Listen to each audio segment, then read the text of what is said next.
Kalau Dr. Samsuri jadi PM, soalan yang paling basic aku nak tanya cuma satu. Terengganu ni dah ready ke jadi model ekonomi Malaysia? Sebab data belanjawan negeri tunjuk satu benda yang agak berat lah untuk dijawab. Cabaran ni adalah untuk Dr. Samsuri sebagai pengurusi Perikatan Nasional. Kalau PM menang PRU nanti, secara politiknya dia akan jadi calon PM. Jadi orang akan tengok track record dia sebagai MB Terengganu. Aku tengok infografik pasal kutipan hasil negeri Terengganu 2018 sampai ke 2025. Dan aku juga double check dengan rekod belanjawan negeri. So fakta dia macam ni. Belanjawan Terengganu 2026 sekitar 1.9 bilion ringgit Malaysia tau. Tapi kutipan hasil negeri sendiri sekitar hanya 263 juta ringgit sahaja. Selebihnya, penerimaan bukan hasil sekitar 1.7 bilion ringgit Malaysia. Termasuklah royalti petroleum dan geran persekutuan. Maksudnya apa? Hampir 59% sumber kewangan negeri bergantung kepada royalti minyak dan geran pusat. So, internal ekonomi dia sebenarnya kecil. Dan untuk aku yang lebih berat adalah kutipan hasil dalaman negeri dalam tempoh 7 tahun tu sebenarnya negatif atau tak langsung memberangsangkan berbanding negeri-negeri lain. So, aku nak jelaskan satu perkara lah. Royalti petroleum ni memang hak Terengganu.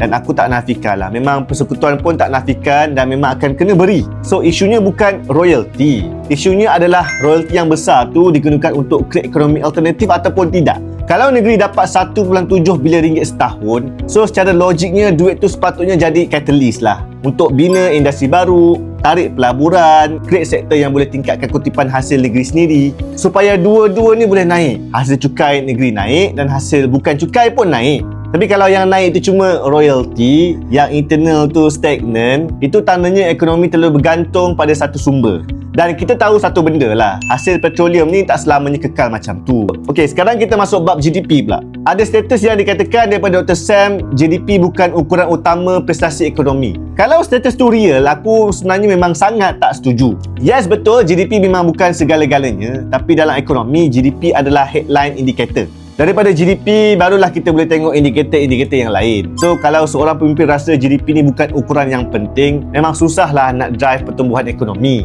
Sebab GDP tu diukur melalui consumption, government spending, investment, export dan juga sebagainya.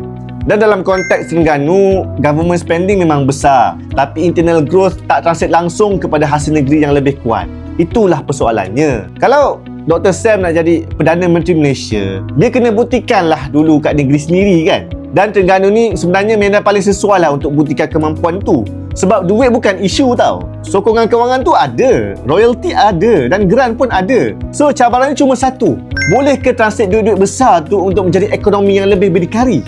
Guys, jangan salah faham ini bukan serangan politik. Ini adalah cabaran ekonomi. Kalau Dr. Samsuri nak dilihat sebagai calon Perdana Menteri Malaysia, Terengganu kena jadi contoh model ekonomi yang berjaya. Royalty kuat, internet ekonomi pun kuat. Barulah orang yakin. Kalau tidak, kita akan tanya benda yang sama je. Malaysia nanti nak bergantung kat apa? Guys, komen kat bawah, aku nak dengar pendapat korang.